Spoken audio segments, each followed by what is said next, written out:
Money में आज हम सुलझा रहे हैं म्यूचुअल फंड से जुड़ी आपकी हर परेशानी को। हमारे साथ है हमारे खास मेहमान रूंगटा सिक्योरिटीज के CFP हर्षवर्धन रूंगटा। लेते हैं अगला सवाल। अनिकेत ने हमें ईमेल के जरिए अपना सवाल भेजा है। अनिकेत के पास फिलहाल 60,000 रुपए है। वो जानना चाहते हैं कि इन पैसों को कहाँ इन्वेस्ट करना सही रहेगा। गोल्ड खरीद ले, म्यूचुअल फंड में निवेश करें, या उनके पास एक बजाज आलियांज की यूलिप है, उसका उन्होंने 3 ऑलरेडी प्रीमियम दे दिया है उन्होंने, चौथा प्रीमियम शायद ड्यू है अभी। वो जानना चाहते हैं कि उस यूलिप को कंटिन्यू करें या फिर वहां पे उसको रोक दे, और वो 60,000 रुपए कहाँ निवेश करें इसके अलावा। पहले तो अनिकेत जी आप ये देखिए, आप बजाज आलियांज में पता करवाइए कि आपकी पॉलिसी में अगर 3 साल के बाद अगर आप प्रीमियम भरना बंद करते हैं तो कोई चार्जेस या पेनल्टी तो नहीं है। मेरी नज़र में नॉर्मली 3 इयर्स के बाद ये चार्जेस नहीं लेवी होते हैं, लेकिन ये बेटर है कि आप एक बार कंफर्म कर लें। और अगर आपने यूलिप में सिर्फ निवेश के इरादे से इन्वेस्ट किया हो, अगर निवेश के पर्पस से ही इन्वेस्ट किया हो, तो मैं ये कहूंगा कि म्यूचुअल फंड में इन्वेस्ट करना ज्यादा बेटर है अगर returns is only the parameter, क्योंकि charges in mutual funds are much lower. जो आप अगर म्यूचुअल फंड में इन्वेस्ट करते हैं, मैं ये सजेस्ट करूंगा आप अपने अमाउंट को स्प्लिट करके 30,000 और 30,000 करें, और एक लमसम में इक्विटी में इन्वेस्ट नहीं करें। आप म्यूचुअल फंड को एक डेट स्कीम में पैसे दे दीजिए और वहां से STP रूट से आप उसे इक्विटी में लेके आइए। हर्ष, यहाँ पर नॉर्मली अभी जो जितने भी हमारे व्यूअर हैं, SIP को समझने में भी बहुत दिक्कत होती है बहुतों को। यहाँ पे आपने एक नया टर्म लाया STP, जो आपके लिए बहुत कंफर्टेबल है, हमारे लिए बहुत कंफर्टेबल, शायद व्यूअर को जल्दी समझ में ना आए, तो जरा एक्सप्लेन करके बताइए कि STP के थ्रू SIP करने का फायदा क्या है। देखिए, SIP टिपिकली होता है एक सिस्टमैटिक इन्वेस्टमेंट प्लान, जहां पे आप म्यूचुअल फंड को इंस्ट्रक्शन देते हैं कि हर महीने आप आपके बैंक अकाउंट में से एक पर्टिकुलर अमाउंट डेबिट करके इक्विटी स्कीम में इन्वेस्ट करें। इसमें यह होता है कि बैंक में आपके पास पैसे पड़े रहते हैं, वहां से म्यूचुअल फंड आपसे सिस्टमैटिकली जो भी अमाउंट आपने उन्हें बताया है वो इन्वेस्ट करते हैं इक्विटी में। जो STP है वो है सिस्टमैटिक ट्रांसफर प्लान। इसमें आप ये करते हैं कि आपके पास एक लमसम पैसे पड़े रहते हैं जो आपको एक साथ इक्विटी में नहीं इन्वेस्ट करना है, तो आप ये फंड म्यूचुअल फंड को दे देते हैं। ये जो पैसे हैं म्यूचुअल फंड को दे देते हैं, लेकिन वो इक्विटी फंड में नहीं जाता है, वो जाता है डेट फंड में, एब्सोल्युटली लिक्विड फंड में। उसमें इक्विटी एब्सोल्युटली 0% रहते हैं, तो ये एकदम सेफ इन्वेस्टमेंट हो गया। और वहां से आप इंस्ट्रक्शन देते हैं अपने म्यूचुअल फंड को कि हर महीने जो आप SIP का अमाउंट डाल रहे थे वो अभी आप ट्रांसफर करिए, सिस्टमैटिक इन्वेस्टमेंट नहीं करके सिस्टमैटिक ट्रांसफर करिए। तो वहां से आप इक्विटी फंड में सिस्टमैटिकली अमाउंट ट्रांसफर कर सकते हैं जी। इसका फायदा सिर्फ इतना रहता है कि पैसे आपके अकाउंट में नहीं रहते हैं और वो एक्चुअली इन्वेस्ट हो चुके होते हैं। तो कई बार ऐसे रहता है कि पैसे अकाउंट में रहते हैं तो खर्च हो जाते हैं, और एक साथ इक्विटी में करना नहीं है। ऑलराइट, तो हम क्या करें? तो ये पर्पस STP से सॉल्व हो जाता है। ऑलराइट, तो आप इनको सलाह दे रहे हैं कि HDFC इक्विटी फंड में पैसे लगाइए 30,000, और 30,000 रुपए लगाइए Birla sun life frontline equity में, लेकिन उसके पहले आप उसे एक लिक्विड फंड में इन्वेस्ट कर दिए, HDFC कैश मैनेजमेंट में दे दीजिए। वहां से HDFC इक्विटी फंड में हर महीने 2,500 रुपए ट्रांसफर करें, तो एक साल में ये पैसे आ जाएंगे इक्विटी फंड में। वैसे ही बिरला में करिए, डेट फंड में दीजिए, बिरला लिक्विड प्लस फंड में, और वहां से 2,500 STP आप करवा लीजिए। आप गोल्ड के फेवर में एकदम नहीं है?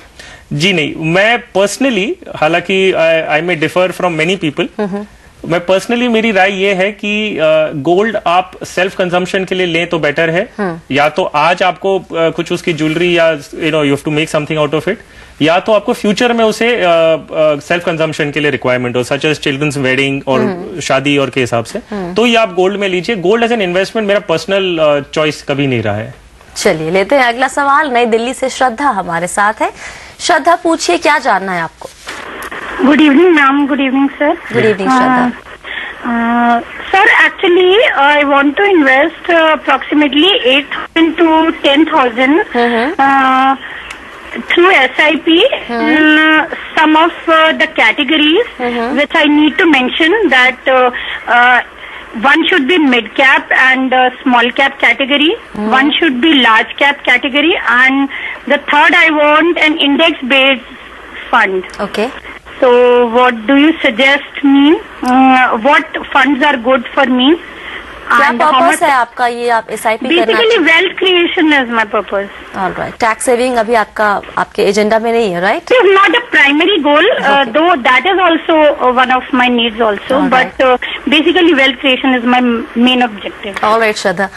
हर्ष, ठीक ठाक अच्छा खासा इनफैक्ट रिसर्च किया हुआ है। 4 कैटेगरीज में 4 फंड चाहिए इनको और 8 से 10,000 रुपए निवेश करना चाहती हैं। करीब 15 साल का टाइम होराइजन लेके चल रही हैं। क्या सलाह देंगे आप श्रद्धा को?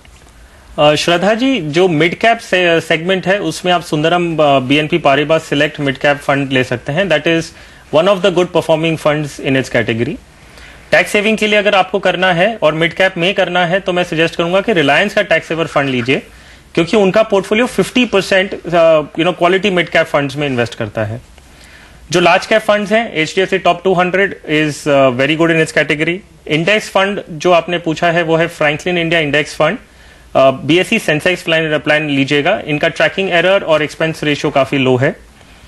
जो नॉर्मल इक्विटी स्कीम्स हैं उसमें आप HDFC इक्विटी या रिलायंस विजन फंड चूज कर सकते हैं।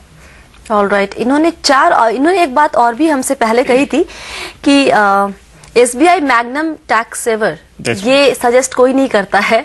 क्या वजह है? क्या अगर टैक्स सेविंग इनका एक सेकेंडरी गोल है, प्राइमरी गोल तो नहीं है, अगर टैक्स सेविंग को लेकर चल रही है तो क्या SBI मैग्नम टैक्स सेवर में निवेश कर सकती है? SBI मैग्नम टैक्स गेन जो 93 स्कीम है, it is a nice scheme. ऐसे कोई स्पेसिफिकली उनको सजेस्ट नहीं करने का कोई कारण नहीं है कभी भी। सिर्फ ये कि हमारी एक एक्सपेक्टेशन जो इक्विटी फंड से रहती है वो ये रहती है कि हम उसे 15% CAGR से हमको एक इक्विटी फंड से रिटर्न मिलना चाहिए जी। तो जो भी फंड 15% के ऊपर देता है it is in line with what we are expecting. Alright, but हम एज अ शो हम ये चाहते हैं कि हम जो निवेशक हैं उनको ये सजेस्ट दें और ये हेल्प करें कि जो बेस्ट स्कीम मिल सकती है आउट ऑफ द गुड वो हमें सजेस्ट करना रहता है। So that's the purpose. Shraddha, तो आपके लिए जो 4 कैटेगरीज थी आपके मिड कैप में, उसमें आपको सलाह दे रहे हैं हर्ष BNP पारिबास सेलेक्ट मिड कैप। लेकिन अगर आपका टैक्स सेविंग भी एक गोल है तो आप रिलायंस टैक्स सेवर को चेक कर सकती हैं। लार्ज कैप के लिए HDFC टॉप 200 या फिर DSP ब्लैक रॉक टॉप 100 को आप चेक कर सकती हैं। इंडेक्स बेस्ड फंड में इन्होंने BSE Sensex plan Franklin India index fund को चेक कर सकती है। और इक्विटी के लिए जहां तक सवाल है, वेल डाइवर्सिफाइड इक्विटी फंड के लिए HDFC इक्विटी फंड। लेते हैं अगला सवाल। रविंद्र ने हमें पटना से ईमेल किया है। रविंद्र ने Reliance growth fund, Reliance regular saving fund, HDFC tax saver fund, HDFC top 200 fund, Birla sun life frontline equity और ICICI प्रूडेंशियल इंफ्रा फंड में SIP किया है। उन्होंने पूछा है कि उनका पोर्टफोलियो कैसा है, क्या यहाँ पे कोई बदलाव की जरूरत है या नहीं। साथ ही वो ये भी जानना चाहते हैं कि अगर वो सभी SIP को 20 साल के बाद तोड़ते हैं तो टैक्स इम्प्लीकेशन क्या होगा, कितना टैक्स लगेगा। साथ ही वो ये भी जानना चाहते हैं कि इंश्योरेंस के साथ SIP का क्या मतलब है। तो एक एक करके सवाल लेते हैं इनका। हर्ष, पहला सवाल, इनका पोर्टफोलियो कैसा है, क्या कुछ बदलाव की जरूरत है? मेरे हिसाब से इनका जो पोर्टफोलियो है बहुत ही अच्छा मिक्स है। इनका mid cap, large cap, diversified और सेक्टर फंड्स इन्होंने बहुत सिलेक्टिवली चूज किया है, तो which is a very nice thing. तो ये इनमें कंटिन्यू कर सकते हैं, कोई चेंज करने की जरूरत नहीं है। थोड़ा ओवरलैपिंग जरूर है क्योंकि काफी स्कीम्स हैं, बट आई थिंक जो सिलेक्शन है वो अच्छा है, तो they can continue, absolutely no problem. दूसरा सवाल था इनका टैक्स इम्प्लीकेशन के ऊपर कि 20 साल बाद जब इनकी SIP कंप्लीट हो जाएगी, टेन्योर खत्म हो जाएगा, तो कितना टैक्स लगेगा, किस तरीके से चार्जेस लगेंगे टैक्स के नाम पर? देखिए रविंद्र जी, जो डायरेक्ट टैक्स कोड अभी जो रिवाइज्ड प्रपोजल आया है उसमें लॉन्ग टर्म कैपिटल गेन्स को भी टैक्सेबल प्रपोज किया है, विच मीन्स जो आपका गेन्स होगा वो आपकी इनकम में जोड़ा जाएगा और वो रेगुलर आपके जो टैक्स स्लैब्स हैं उसमें आपको टैक्स लगेगा। सिर्फ इसमें एक चीज है कि जो लॉन्ग टर्म कैपिटल गेन है, जो गेन पार्ट है, उसमें एक पार्ट कंसेशन दिया जाएगा कि पूरा अमाउंट नहीं, बट उसका हाफ अमाउंट 50% आपकी इनकम में जोड़ा जाए। So that is the only tax implication. एक चीज और है कि ये चीज लागू अगर if it gets through, it will be implemented from April 2011। Right. अब 20 साल बाद और रेगुलेशंस जो चेंज होंगे तो वो उस साल की रेगुलेशन में हमें अभी ये प्रपोज है, अभी ये लागू, अभी कॉन्क्रीट नहीं है, कंफर्म नहीं है। नहीं, इट इज प्रपोज्ड। अभी ये अगर पास हो जाता है तो ये अप्रैल 2011 में जो टारगेट है गवर्नमेंट का, तो it will be implemented from April 2011। Alright. तीसरा सवाल था इनका कि इंश्योरेंस SIP के साथ ये क्या नया कॉन्सेप्ट है? देखिए, काफी जो फंड हाउसेज हैं इन्होंने एक पीरियड में इंश्योरेंस और SIP को क्लब करके जैसे यूरोप में होता है, उसका एक वेरी माइल्ड वर्जन वो म्यूचुअल फंड में इंट्रोड्यूस किया था। अच्छा। उसमें ऐसे होता है कि आप म्यूचुअल फंड को पहले बता देते हैं कि मुझे 10 साल के लिए इन्वेस्ट करना है।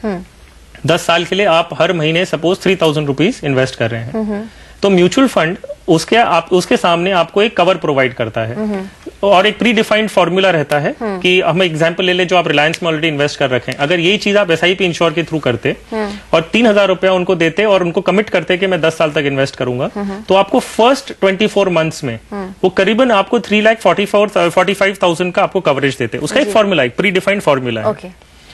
और 25th मंथ ऑनवर्ड्स ये चीज का वो आपको 7,20,000 का कवरेज, फ्लैट कवरेज देते। एक कैच इसमें सिर्फ ये है कि नेक्स्ट 10 इयर्स तक आपको SIP कंटिन्यू रखना है।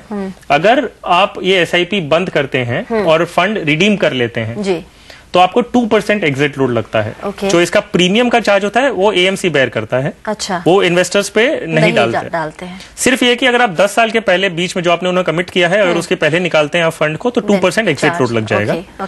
और अगर आप, एक दूसरा ऑप्शन है कि अगर आप निकालते नहीं है, फंड रिडीम नहीं करते हैं, लेकिन उसमें ही निवेश उसमें जितना इन्वेस्ट हो रखा है वो पड़ा रहता है वहां पर, और एडिशनल नहीं करते, तो कवर 0 हो जाता है, लेकिन एग्जिट लोड 2% का नहीं लगता फिर। तो क्या सारे फंड हाउसेस इस तरह क्या ऑफर करते हैं, या फिर कुछ सिलेक्टिव फंड्स या सिलेक्टिव स्कीम्स पर ही ऑफर होता है? DSP एक ऑफर करता है, ICICI नो ऑफ एंड रिलायंस, और ये हालांकि बहुत ज्यादा सक्सेसफुल नहीं रहा, बहुत ज्यादा पॉपुलर भी नहीं है, बिकॉज SIP का एक हम एक टेन्योर देखते हैं which is normally about 5-6 years, और आप कमिट जिस तरह कर दिए 15 साल के लिए कमिटमेंट मिलती नहीं है, राइट।